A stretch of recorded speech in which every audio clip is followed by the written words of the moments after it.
In this podcast, we share some of the challenges and difficulties in life. Content may include open dialogue about topics such as suicide, depression, feeling lost or alone, anxiety, addiction struggles, homophobia, and descriptions of bullying experiences.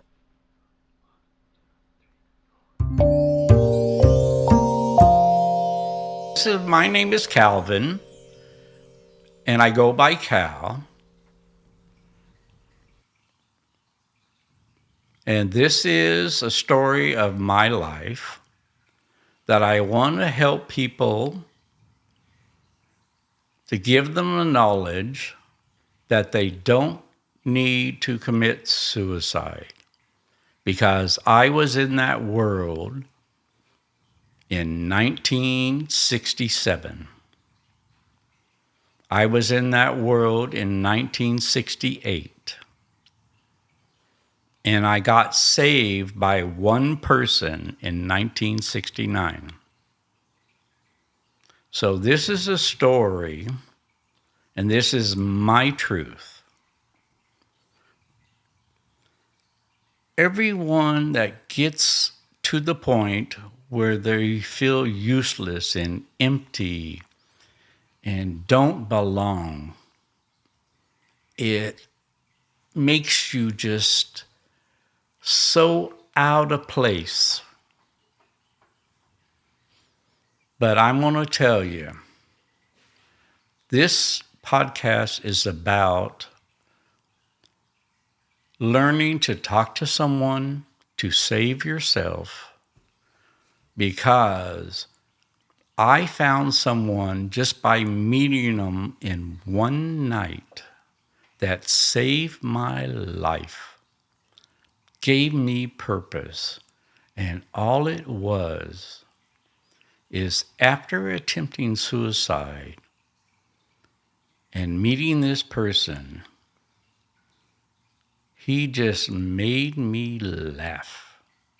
He brought laughter into my life, and he made it the most amazing life I could ever live. We've achieved so many things together and done so many things together. And we were together for 49 years after he passed away. And now I'm talking about him after 5 years of him passing. And I feel that our lives and what we've achieved and what we've done, we can do something for someone else and just help you believe in yourself and feel worthy and just be. Because no matter what negativity you come from, you can survive it and become something amazing. And that's what this podcast is going to be about. I'm happy you're sharing this story with us. And who am I talking to? Cynthia. Cynthia. Oh, hi, Cynthia. When I met Bob,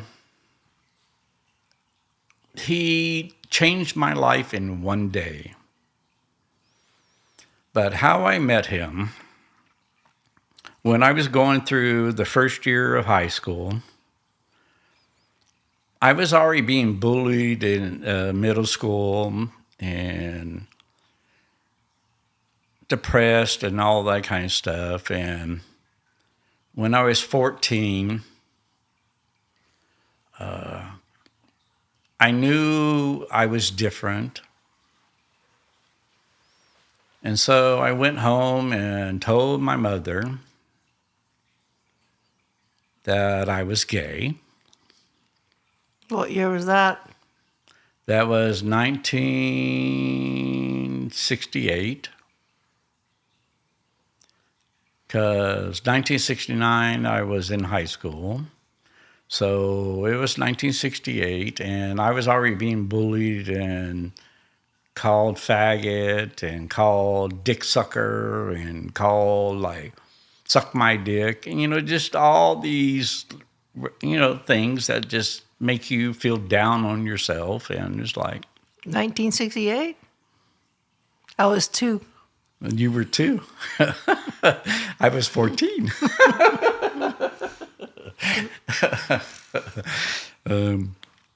But anyway, so when I went home and I told my mom, I said, okay, I know I'm gay. But I had a big family. I had brothers and sisters on the university, and I was the middle child. And it was like, and I knew it was different. And then I identified what it was.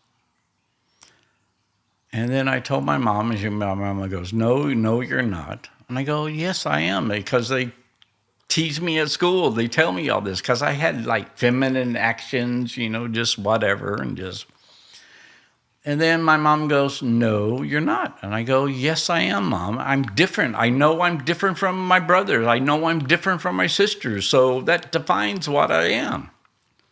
And my mother goes, if that's the case, and then she just literally goes, if that's the case, I've had 10 kids and 2 of them weren't born. I wish you were never born.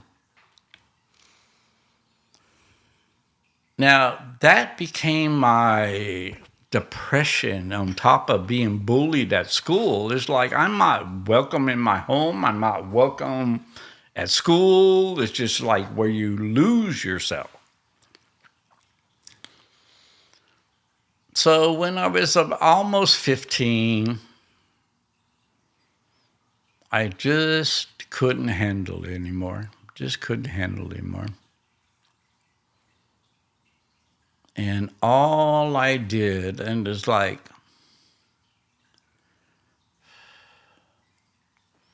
I remember seeing the movie The Valley of the Dolls and taking pills and all that kind of stuff. So I know my mother has a health issue, so I just went and got a bottle of her pills and just downed them, and just downed them and just like, boom. And then what happened? I don't know. I just woke up and I was throwing up and I was choking on myself and I was like regurgitating everything out of my stomach, and it was just all over my face and my bed and just everything.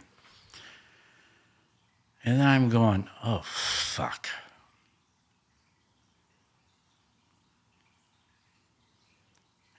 And then I'm just thinking the simple, maybe I'm not supposed to die. And so then I just kept struggling through intermediate school and going to high school and everything. And then I met this only other gay kid that I knew in school. His name was John. I don't remember his last name because we weren't really good friends. It was just like we knew that we were the same. And back then, in those days, you had to know someone that knew someone. So after school, one day, John came up to me after school and stuff because we couldn't socialize in school because we could just get pounced on. So we just stayed away in school. And it was like, we knew, but we didn't socialize in school. And so what happened one day, he just comes up to me and goes, we're going to have a blind date, and I want you to come with me because the guy he's dating has a friend, and we're going out one night. And when I met Bob, he changed my life. Okay, so we go on the date, and then I find out there's Bob 1, which is the driver, and Bob 2, which is my date. And both of the blind dates were named Bob. Well, it was Robert and then Bob. And it's like, so Bob went by Bob. But anyway, so we're going on a date and we're driving around. We go get something to eat and we're driving around. And I'm in the back seat of the car with Bob too. And Bob is on let's see, the Bob is on the right side and I'm on the left side, right? And then the driver's right there. And that was Bob 1. And then John was next to Bob in the front seat, so I was next to Bob 2 in the back seat. Well, I was behind Bob. And back in those days, the seatbelts, when they had the seatbelts bringing into the world, they used to be like attached to the seatbelts would attach to the bottom of the back seat. You know, it was like in the back. And so it was like, I'm just like there, and I'm just like enjoying the evening and everything. And Bob just kept making me laughing. So every time he would make me laugh, my foot would just move and just tug on this. And it was like tugging on the seatbelt like this. And he was just kept tugging and tugging. And then all of a sudden it's like the date system changed. And over that night it's like we dropped off Bob 2 and we dropped off John. And then it was just Bob and I. Bob 1. Bob won. He actually won. Yeah, I actually won. You know, that's very true. I actually You both won. Yeah.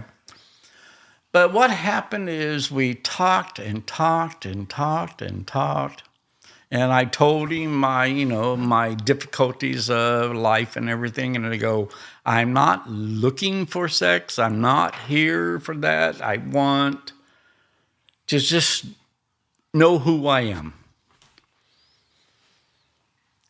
And he allowed that. I mean, he just kept me entertained and comfort and introducing me to other people like us.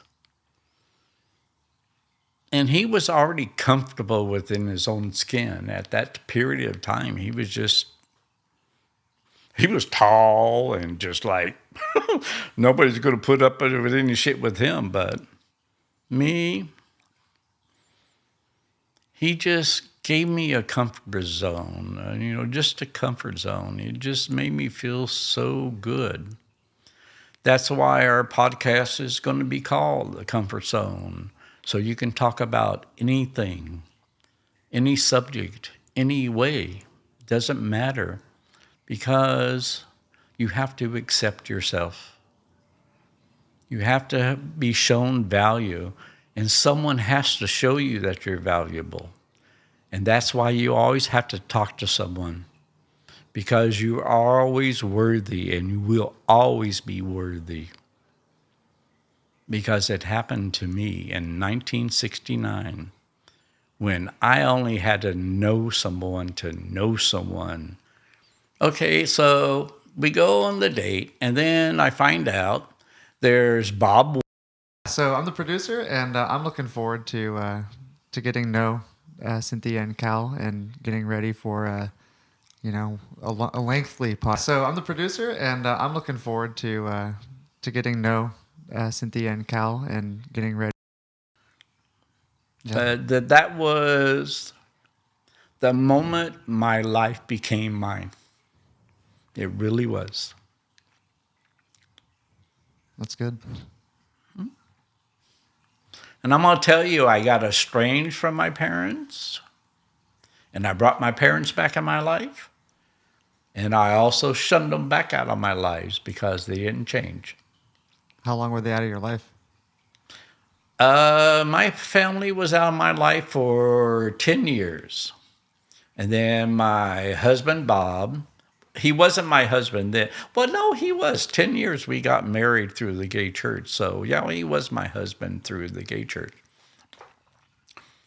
But he saying, well, contact your parents, because I was missing my siblings. I was missing, I was missing the family, base unit of just everybody getting together and everybody being there for like holidays and all that kind of stuff. I was always missing that. So Bob just goes, well, just contact them and let's get back together, see what happens. Brought them back into our world, and it lasted for about 5 years. And then after that, I was just like, I want nothing to do with my family because their morals are still the same. All they were doing is taking, because Bob and I were back then, was getting more successful, and it was about money and just too many things, too many issues, and the soap opera family. And I just like, I'm done with you. It's not the love that I have. You weren't done with him at a certain point. What about Joseph? Do you want to talk about that or no? No, Joseph is the one that made it end. It was just done. It was just done. But those are stories I will tell in the other episodes. I'm not going to tell it all in one line. Just I got issues to talk about and show you that you go through difficulties in life, but you survive them, and your life is valuable and it's worthy. So it's all about going to that negative zone of your life and just feeling unworthy and just showing you just stand up and stand up and stand up. You can survive it all. So that's what it's about. If you are experiencing painful thoughts or are in need of support, please reach out to someone. Your mental well-being is important to us. Mental health services are free and available to you. You have value and you are worthy of kindness and help. Reach out and talk. For 24/7 free and confidential assistance, call or text the Suicide and Crisis Lifeline at 988, or call the National Suicide Prevention Lifeline at 800-273-8255.